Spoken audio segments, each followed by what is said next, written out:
नमस्कार दोस्तों। जो लोग बीपीएससी मेंस की तैयारी कर रहे हैं, मुझसे कई बार पूछा है उन्होंने कि हम करंट अफेयर कहाँ से पढ़ें। तो आपने देखा होगा कि मैंने हर बार आपको विजन की जो मेंस 365 आती है उसको रेफ़र करने को बोला है। इसके बाद मुझे काफ़ी सवाल आते हैं कि सर मेंस 365 को कैसे यूज़ करें हम लोग, बिकॉज आप देखोगे तो बहुत से टॉपिक्स हैं, चाहे इंटरनेशनल रिलेशंस का पीडीएफ देखिए, पॉलिटी का देखिए, सोशल इशू, काफ़ी उसके मैगजीन्स होते हैं और हर मैगजीन्स के इंडेक्स में आपको बहुत से टॉपिक्स मिल जाएंगे। तो कौन से टॉपिक्स हम पढ़ें, कौन से टॉपिक्स हम छोड़ें, प्लस किस टॉपिक्स में हम लोग क्या क्या डायमेंशंस कवर करें, तो इस वीडियो में हम यही बात करेंगे कि आप अपने बीपीएससी मेंस के लिए विजन 365 कैसे बहुत इफेक्टिवली यूज़ कर सकते हैं। और बाकी GS1 के नोट्स जो मेरे टेलीग्राम चैनल पे अवेलेबल हैं, मैंने पिछले वीडियो में बोला था कि उनको मैं कंपाइल करके एक जगह आपको प्रोवाइड कर दूंगा। Due to lack of time अभी तक नहीं कर पाया हूँ, बट वो आज शाम तक या फिर कल सुबह तक आपको कंपाइल करके प्रोवाइड हो जाएगा। जैसे GS1 में हिस्ट्री के कौन कौन से टॉपिक्स हैं मैं उनको एक जगह कर दूंगा, उसके बाद करंट अफेयर के कौन कौन टॉपिक्स हैं मैं उनको कर दूंगा। बट जिनको जाके अभी डाउनलोड करना है वो जाके डाउनलोड कर सकते हैं। उसमें आपको फ्रीडम मूवमेंट के, आर्ट एंड कल्चर के सारे नोट्स मिल जाएंगे।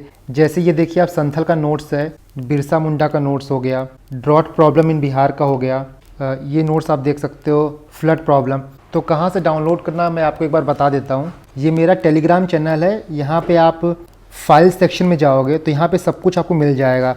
Problem of droughts in Bihar, flood in Bihar, Santhal uprising, बिसरा मुंडा, टेक्नोलॉजी, ब्लॉकचेन टेक्नोलॉजी, जो भी बीपीएससी में करंट अफेयर के क्वेश्चंस हो गए प्लस जो हिस्ट्री में हो गए, यहाँ से आप डाउनलोड कर लीजिएगा। बाकी मैं शाम तक इसका कंपाइल पीडीएफ आपको दे ही दूंगा। तो चलिए यहाँ बात करते हैं कि 365 कैसे यूज़ करना है। सबसे पहले आपको ये कहाँ मिलेगा, तो विजन के वेबसाइट पे आप जाओगे, ऊपर के राइट हैंड साइड कॉर्नर पे आप देखोगे तो रिसोर्सेज लिखा होगा। उसको क्लिक करने के बाद आप करंट अफेयर के सेक्शंस में जाओगे और करंट अफेयर के सेक्शन में जाने के बाद आपको मेन 365 का एक टैब मिलेगा, उस पर क्लिक करेंगे आप तो आपको सारे मेंस 365 के नोट्स मिल जाएंगे वहाँ पे। और इसको हिंदी में भी पढ़ सकते हैं आप, इंग्लिश में भी पढ़ सकते हैं। तो जो हिंदी माध्यम के छात्र हैं उनको भी प्रॉब्लम नहीं होगी और जो इंग्लिश माध्यम के छात्र हैं उनको भी नहीं प्रॉब्लम होगी। चलिए देखते हैं कि आप कैसे यूज़ करें। यहाँ देखिए, मैं आपको एक एग्जांपल लेके बताऊंगा। जैसे आप इंटरनेशनल रिलेशंस का पीडीएफ डाउनलोड करोगे तो आपको ऐसा इंडेक्स पेज मिलेगा। ये आपका इंग्लिश में भी है और लास्ट में देख सकते हो आप, ये आपका हिंदी में भी है। तो किसी भी आप लैंग्वेज में डाउनलोड कर लीजिएगा। इसकी सबसे अच्छी बात यह है कि आपको पता चल जाएगा कि क्या क्या चीज़ें न्यूज़ में हैं। और मैंने अपने जो डिकोड वीडियो है उसमें अच्छे से डिकोड किया है कि कौन कौन से टॉपिक्स को आपको पढ़ना है। तो वो जो टॉपिक है उस बेसिस पे आप देख सकते हो कि आपको यहाँ से क्या क्या चीज़ें पिक करनी है। जैसे फॉर एग्जांपल बहुत चीज़ें न्यूज़ में क्या थी, इंडिया चाइना हमेशा न्यूज़ में रहता है और इंडिया चाइना का रिलेशन बहुत एवरग्रीन है, तो इस टॉपिक को आप पढ़ोगे। इंडिया पाकिस्तान हमेशा न्यूज़ में रहता है, तो इस टॉपिक को आप पढ़ोगे। इसके बाद ये इंपॉर्टेंट है कि इंडिया एंगेजमेंट विद तालिबान, इसको लेके क्वेश्चन नहीं पूछा गया है, तो हो सकता है इसको लेके क्वेश्चन पूछ ले, बिकॉज अफगानिस्तान में जो रूल चेंज हुआ है बहुत इंपॉर्टेंट था, बहुत क्रूशियल था। इसके बाद देखिए आप इंडिया श्रीलंका, जो आपका श्रीलंकन क्राइसिस है बहुत इंपॉर्टेंट है ये, और इंडिया का क्या रोल है इस एरिया में श्रीलंका क्राइसिस को लेके, इस चीज़ को आप देखोगे। इसके बाद हम देखते हैं, तो यहाँ पे आप देखिए यूएनएससी रिफॉर्म इस बार का बहुत बर्निंग टॉपिक है, इसको भी आप पढ़ोगे। देखिए मैं यहाँ पे आपको तरीका बता रहा हूँ कि कौन कौन से टॉपिक्स आप पढ़ सकते हो, और हमेशा कोई भी टॉपिक पढ़ोगे तो वाइडर पिक्चर कवर करना। आपको याद रखना होगा कि पेपर में आपको 4 पेज लिखना होता है 400 वर्ड में, तो एक तरह से आप ये कह सकते हो कि मिनी एस्से लिखना है, इसीलिए बहुत डायमेंशन आपको कवर करने होंगे। जैसे मैं यहाँ पे आपको एग्जांपल देता हूँ, आप ये देखिए रशिया यूक्रेन वॉर, तो इसमें आपको क्या क्या डायमेंशन कवर करना होगा। सबसे पहले आप बैकग्राउंड कवर करोगे बेसिक, उसके बाद आप कवर करोगे कि रशिया का क्या इंटरेस्ट है यूक्रेन में। तीसरा डायमेंशन आप कवर करोगे कि वॉर को लेके वेस्ट का क्या रिस्पॉन्स रहा। चौथा डायमेंशन आप कवर करोगे कि वॉर को लेके इंडिया का क्या रिस्पॉन्स रहा। पांचवा डायमेंशन आप कवर करोगे कि इंडिया का क्या कंसर्न है जो रशिया और यूक्रेन का क्राइसिस हो रहा है। इसके बाद आप कवर करोगे कि इस वॉर का क्या ग्लोबल इंपैक्ट पड़ेगा। इसके बाद कवर करोगे कि नाटो का क्या रोल रहा है यहाँ पे, और लास्ट में आप वे फॉरवर्ड कवर करोगे। तो ये 6-7 डायमेंशन आप कवर करोगे तो पूरा का पूरा अच्छे से टॉपिक कवर हो जाएगा। बिकॉज कई बार क्या होता है कि कैसे क्वेश्चन पूछ ले हमको नहीं पता होता, और हमको जो भी कंटेंट प्रिपेयर करना होता है वो ऐसे प्रिपेयर करना होता है कि क्वेश्चन चाहे कुछ भी आए, हम उसी कंटेंट को यूज करके मॉडिफाई करके थोड़ा अपना आंसर वहाँ डिलीवर कर दें।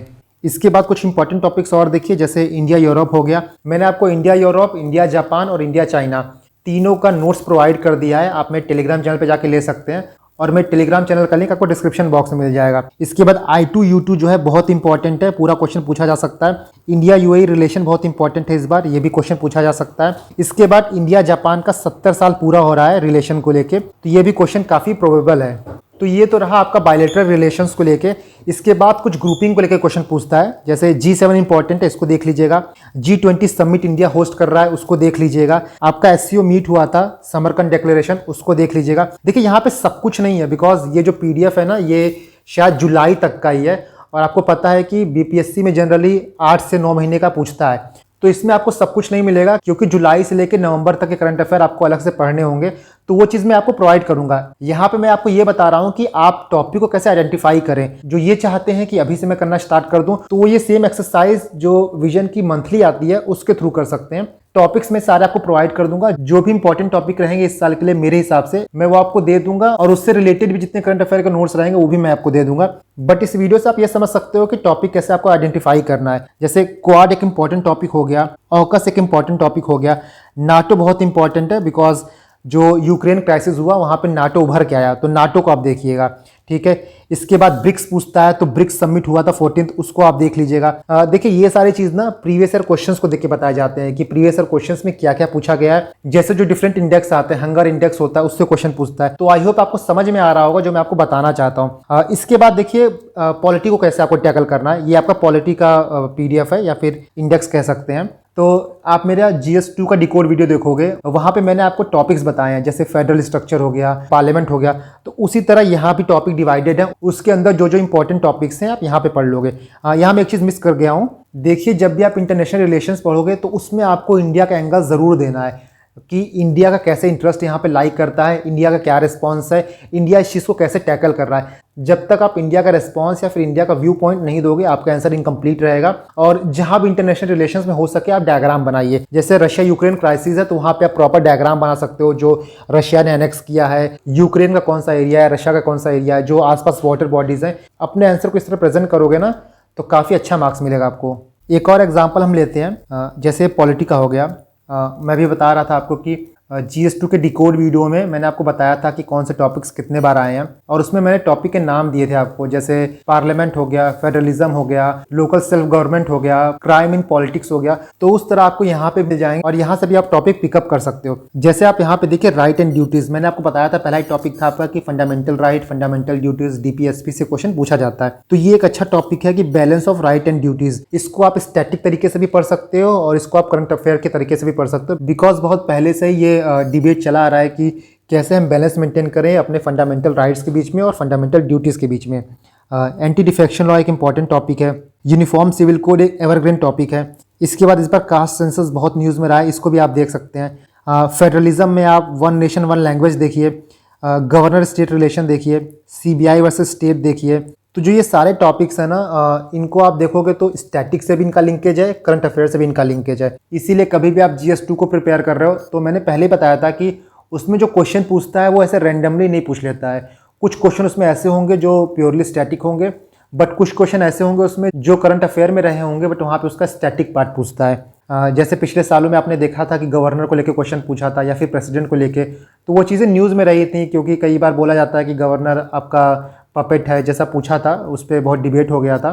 तो ये चीज़ें जो हैं, जो आपके पॉलिटिक्स में बहुत ही बोन ऑफ कंटेंशन रही हैं, उन चीज़ों को आप ध्यान में रखिएगा। जैसे फॉर एग्जांपल आपसे ये पूछा जा सकता है कि स्टेट में जो लेजिस्लेटिव काउंसिल है उनका कोई वैल्यू नहीं है, क्योंकि उनके पास बहुत ज़्यादा पावर नहीं होती, तो उसको हटा देना चाहिए। उसी तरह आपसे राज्यसभा और लोकसभा के पावर को कंपेयर करने के लिए पूछा जा सकता है। नेक्स्ट देखिए जुडिशरी में, तो प्रिजन रिफॉर्म एक इम्पॉर्टेंट टॉपिक है, डेथ पेनल्टी एक इम्पॉर्टेंट टॉपिक है। आप यहाँ पे देखेंगे तो इलेक्टोरल रिफॉर्म्स एक इम्पॉर्टेंट टॉपिक है। देखिए इलेक्टोरल रिफॉर्म एक ऐसा टॉपिक है कि इसके अंदर बहुत चीज़ें आ जाती हैं। क्रिमिनलाइजेशन ऑफ पॉलिटिक्स आ जाएगा, वन नेशन वन इलेक्शन आ जाएगा, इलेक्शन फ्रीबीज आ जाएगा, सोशल मीडिया एंड पॉलिटिक्स ये भी आ जाएगा। तो आप यहाँ से टॉपिक को डिसाइफर कर सकते हैं। और सबसे अच्छी बात यह है कि आपको इंडेक्स में बहुत चीज़ें मिल जाएंगी। आपको इंडेक्स देख के समझ में आ जाएगा कि क्या चीज़ें न्यूज़ में हैं और क्या चीज़ें आपको पढ़नी है। इसीलिए मैं आपको बार बार बोलता हूँ ना कि प्रीवियस ईयर क्वेश्चंस देखते रहा करिए, बिकॉज प्रीवियस ईयर क्वेश्चंस ही आपको बताएंगे कि क्या हमको पढ़ना है। पहले भी आप देखेंगे तो इसरो का मिशन काफी न्यूज में रहा था, तो पूछ लिया था। कोरोना के टाइम पे वैक्सीन बहुत इंपॉर्टेंट रहा था, तो वैक्सीनाइजेशन को लेके पूछ लिया था। हमेशा बीपीएससी में जो ब्रॉड टॉपिक होते हैं उनको ही पूछता है।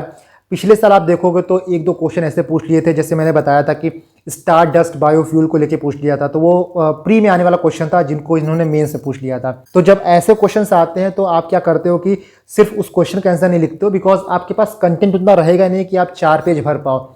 थोड़ा सा आपको पता रहेगा तो आप लिखिए, और अगर आपको बिल्कुल भी नहीं पता ऐसे क्वेश्चंस तो उसको छोड़ के जो बाकी चॉइस में उनको करिए। बट जब ऐसा होता है कि आपको वो चूज ही करना है बिकॉज और चीज़ें नहीं आती हैं, तो आप क्या करोगे वहाँ पे कि जो क्वेश्चन पूछा है थोड़ा उसके बारे में लिखोगे, और उसके अलावा और भी चीज़ें लिखोगे, चाहे बायोफ्यूल के बारे में लिख रहे हो, बायोफ्यूल का जो यूज़ हो रहा है कंट्री में उसके बारे में लिख रहे हो, क्या प्रॉस्पेक्ट है इंडिया में बायोफ्यूल को लेकर उसके बारे में लिख रहे हो। तो आपको उसके पेरीफेरी की चीज़ें लिखनी पड़ती हैं जब आपके पास कंटेंट बहुत लिमिटेड होता है एग्जाम में। तो फ्रेंड्स, आई होप कि आपको इस वीडियो से फायदा मिला होगा और विजन 365 को कैसे यूज करना है इसका आपको एक रफ आइडिया हो गया होगा। इसके बाद भी कोई डाउट है तो आप मुझसे पूछ सकते हैं, बाकी मैं आपको जो टॉपिक्स हैं वो प्रोवाइड कर दूंगा। बिकॉज जैसा मैं बता रहा हूँ कि अभी जो विजन की बुकलेट है वो जुलाई या फिर अगस्त तक ही आई है, और अभी आपके पास टाइम है नवंबर तक का। तो टॉपिक को हंट करने में, टॉपिक को खोजने में बहुत टाइम लग रहा है, बिकॉज मुझे पता है कि जो टॉपिक मैं बताऊंगा वो आप पढ़ेंगे, और एक रिस्पॉन्सिबिलिटी होती है कि आपको चीज़ें एक्यूरेट बताई जाए। इसीलिए मैं थोड़ा अपना टाइम ले रहा हूँ, बट डोंट वरी, मैं 2-3 दिन के अंदर आपको प्रॉपर बता दूंगा कि GS1 में हिस्ट्री में क्या इंपॉर्टेंट है, करंट अफेयर में क्या इंपॉर्टेंट है, और आप स्टैट में थोड़ा सा कैसे पढ़िए। स्टैट को लेके भी बहुत प्रॉब्लम आ रही है लोगों को, क्योंकि जिनका मैथ बैकग्राउंड नहीं उनको समझ में नहीं आ रहा है कि स्टैट कहाँ से पढ़ें। लोग कोचिंग ज्वाइन कर रहे हैं और कोचिंग में पैसा बर्बाद कर रहे हैं, बट स्टैट ट्रस्ट में बहुत ईजी है। थोड़ा सा प्रैक्टिस करोगे, उसमें कुछ पर्टिकुलर टॉपिक्स हैं जैसे ratio proportion, averages, percentage, profit and loss. तो ये 4-5 टॉपिक्स आप कर लोगे तो स्टैट का कोई भी क्वेश्चन जो है बहुत ही प्यार से, बहुत ही आराम से निकाल लोगे। तो स्टैट को भी मैं डील करूंगा। तब तक जो नोट्स मैंने प्रोवाइड किए हैं उसको आप पढ़ते रहिए, अपना ऑप्शनल प्रिपेयर करिए। धन्यवाद।